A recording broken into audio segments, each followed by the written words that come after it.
Hi, do you experience shame? It's alright, I do too.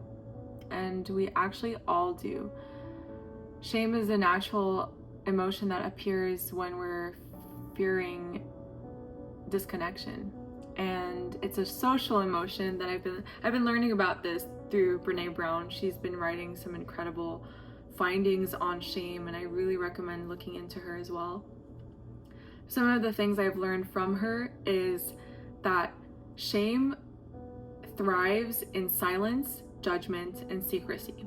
So if there's something that you're not saying or not speaking up about or not sharing, the shame around it will thrive in that. And it's actually the secrecy, the judgment around whatever it is that you're feeling shame about will fuel the emotion and actually help it grow.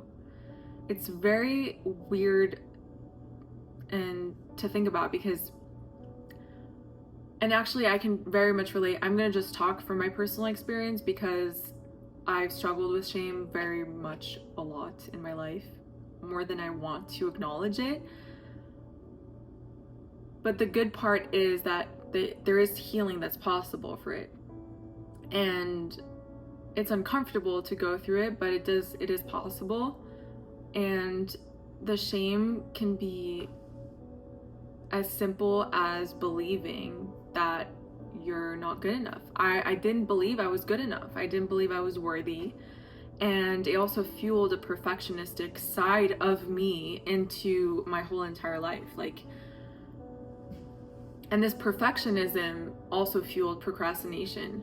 And so it's kind of interesting to look at the core of what shame is and what can trickle in my behavior out of this emotion that is literally tying me down.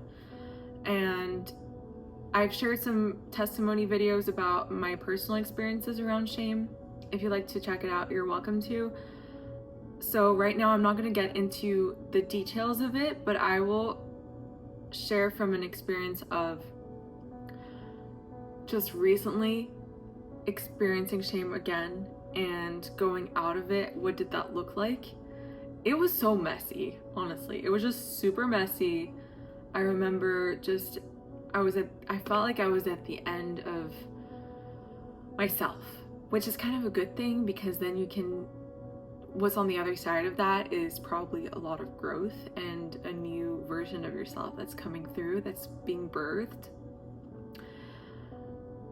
But backing up, when I was experiencing that emotion, it's just because I hadn't met a standard that I had set for myself, and I was perceiving it as people might judge me. That's what shame does. It's like shame is like a very self-focused emotion that goes inward, and it's like a constant worry of people's perception of you. And so the fear of judgment is of like, oh, I'm scared that people are going to judge me. And so that fear of judgment continues to fuel the shame because the shame doesn't want to talk about what's actually going on and wants to keep it secret and not share about it because it's in danger if it shares about it. Because the thing is, the remedy for shame is empathy. So when you're connecting with others, when you're sharing with others, please share with someone who's safe. When you're doing that and there's someone who can be there for you, hug you, hold space, or just listen, it is so healing. And it's in that space, shame just dissipates. I experienced it in a very messy way. For example, I went to a friend's house for dinner, and very sweet and kind people. And I felt like when I was carrying the shame, I was putting a mask on of like a happy mask, or like I felt like I had to constantly smile even though I wasn't feeling like it, and I wasn't actually experiencing that inside. And I was experiencing all this fear and doubt and it was amazing because at some point my friends asked like, how are you doing, and then I just burst in tears. I was like, I couldn't hold it in any longer. It felt such a safe space to share I was like, I don't want to wear this mask anymore. And I just started crying, and it was like an ugly cry. But you know, those ugly cries are really good because it's bringing all the stuff up, all the impurities to the surface from the heart. And it's just so cleansing, because what's shifting is like, it's like bringing love in. And the fact that those friends were there and could just listen, hold space, and they didn't really say anything. They weren't trying to fix it at all. They just asked questions and were trying to understand me. And that empathy, that compassion was so foreign to the shame that was buried deep inside of me, that I was like, oh, I'm sharing and it's I'm still accepted. Oh, I'm sharing about this and I'm still loved. Then the whole belief around I'm not good enough, I'm never going to meet whatever standard I have in my own head, is actually a lie. Because in reality, what's actually happening is my friends are loving and accepting, and they have empathy, and they're connecting with me. They're not running away. They're not disconnecting me because of this. So it was so interesting to actually experience it, because I've read stuff about shame on paper, and it's really great and it's very insightful, but it's not until I had an actual personal experience of being vulnerable and sharing about shame and talking about it with people. Please share with people who are safe, with safe people who won't judge, who have empathy and are kind and are listening. That was like, whoa, major breakthrough. Because it helped me realize, okay, I'm actually believing a lie, and this lie is feeding on and fueling these emotions, these negative emotions that are kind of compounding on this thought of not being good enough, being unworthy. And I just want you to know you are so worthy. You are amazing. You are worthy of love. And I just hope that you get to experience the freedom of sharing in vulnerability with people who are trustworthy, and to experience that freedom, because it is so life-giving. It literally brings light to your heart and lightness to your heart.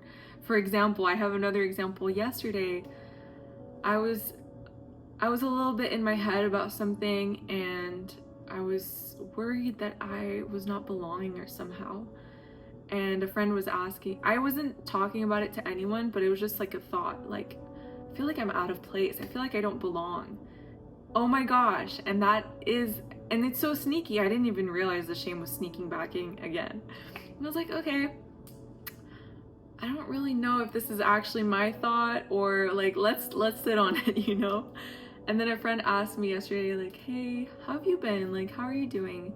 And I know that I can trust her, so I just kind of opened up, and I was like, I don't know. I'm like kind of questioning things, kind of like the Egyptians right before they were about to cross the Red Sea. That I'm like, I don't know. Like, I feel like I'm out of place somehow, or like I don't belong.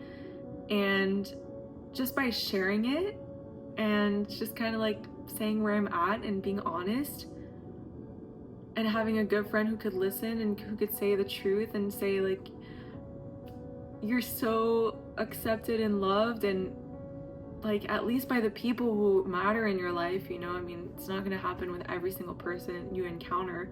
Of course, I don't have that expectation, but it's like, it's just a reminder of not needing to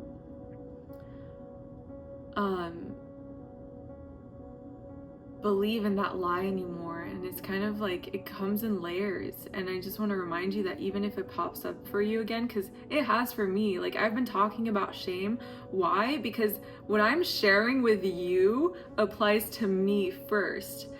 I need to learn about this, and I've been learning and experiencing it. So it's like, it's so freeing to experience connection and to see that actually the connection is the fear of disconnecting is actually what's keeping me from actually connecting.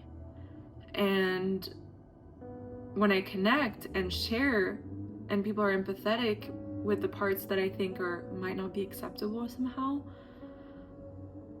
then I experience love on a deeper level. And it's like that love, that's why we need people and we need community, because you can't experience it on your own. There's so much you can do on your own, but you need other people. We're made to connect. That's what we're made as humans. It's just our nature. And it's really freeing to be able to do that, because shame, also what I've learned from Brene Brown, from the reading that I read a little bit from her book the other day and shared it on YouTube. And what I learned from that is that shame is an emotion that pops up. It's like a social emotion. So it pops up as a result of fearing being rejected from others. And it's an emotion that becomes healed with others, with people. You can't heal the emotion of shame by yourself, because it has been created with lies about how you're perceived by others, or how you think you're perceived by others, because it might not even be true. It's probably actually not even reality. So I'm just so grateful to be on this journey with y'all and to share. I'm just going to keep talking about shame and keep reminding you, because I also need to remind myself, and I am sure that this is going to help people. And that is my goal, honestly. I'm just sharing to learn at the same time as you, but also, and you probably know this, but I just want to encourage you that it's okay. And that I want to encourage you that vulnerability wins, and the courage of vulnerability will actually bring healing to your heart and to your soul, and deeper connection and deeper intimacy in your relationships, which is all plus stuff. And it might feel uncomfortable in the beginning. It really does feel uncomfortable. There's no way around it, but the discomfort is actually good, because it's growth. It's like a seed that needs to break its shell to grow out and become a beautiful plant. So let's become beautiful plants together, shall we? All right, I'll see you in the next one. Bye.